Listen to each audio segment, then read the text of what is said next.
Hello, I'm David Harris, and I'm speaking to you from a small and beautiful square in the heart of Vienna.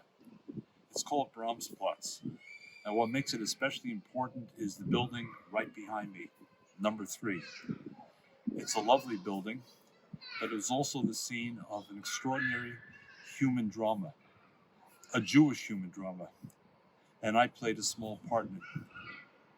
In the 1970s, this building was the home of the American Jewish Joint Distribution Committee and HIAS, two Jewish organizations that had the responsibility to help Jews who were able to flee the Soviet Union to be met, to be cared for, and then to be sent on to Rome, and then from Rome, after applying for visas, to go to new lives in the United States, in Canada, in Australia, New Zealand, and elsewhere.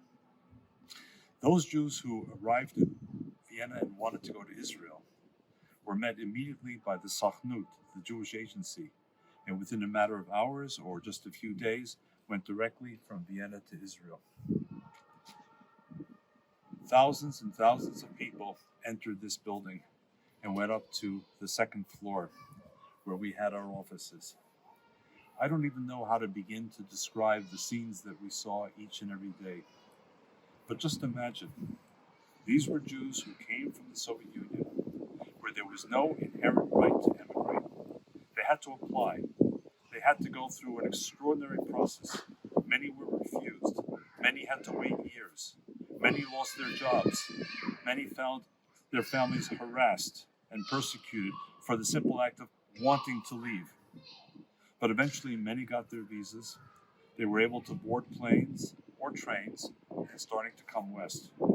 By the time they arrived in Vienna, the first point of arrival in the West, they were often exhausted, bewildered, fearful, curious, hopeful, all mixed into one. Most had never before been in the West. This was something entirely new. Most had never encountered non-governmental organizations like the Joint and HIAS, which said, "We're here to help our brothers and sisters." Often, this was met with suspicion. Who were these people really? What was their motive? After all, they came with a Soviet mindset. They were also coming to Austria, just 30 years or so after the Second World War. The same Austria that, together with Germany, had invaded the Soviet Union and killed so many Soviet soldiers, including their families, and so many Jews. They were also coming to a country that was extremely wealthy, and they were blown away by the prosperity they saw here, the colors, the store windows, the dress, after the drabby, depressing life in the Soviet Union. I was the first American that almost all of them met during the time that I was here. Because I was Russian speaking, when they first entered this building, I was the one who sat with them, sometimes with 5 in one day, sometimes with 25 or 50, depending on how many arrived. And I was the first one to explain to them in Russian the first steps in their new lives. These two organizations, the Joint Distribution Committee and HIAS, played an extraordinary role in helping Jews every step of the way from the start of their new lives. And I also need to say a special word about Austria. In 1973, Palestinian terrorists attacked a train that was crossing from Czechoslovakia into Austria and seized several Soviet Jews as hostages. They wanted to stop this migration out of the Soviet Union into this country, Austria, and onward from Austria, whether to Israel or elsewhere.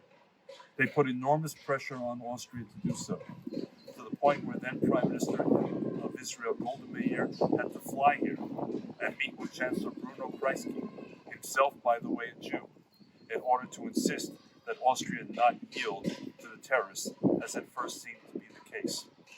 So not only were we there to meet them, but there were special police and army officials from Austria with submachine guns, with their fingers on the trigger, ready for any eventuality.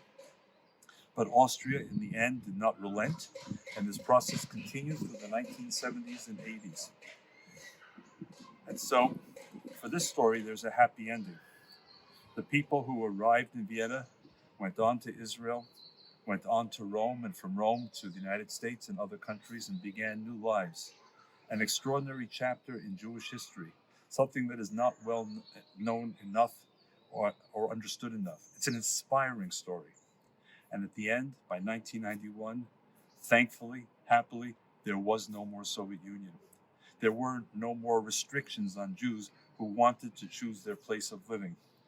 And so this building is now a regular office building. There's no plaque on the building. There are simply other companies and institutions. It's not needed anymore, and hopefully it will never be needed again. Goodbye, Auf Wiedersehen from Vienna.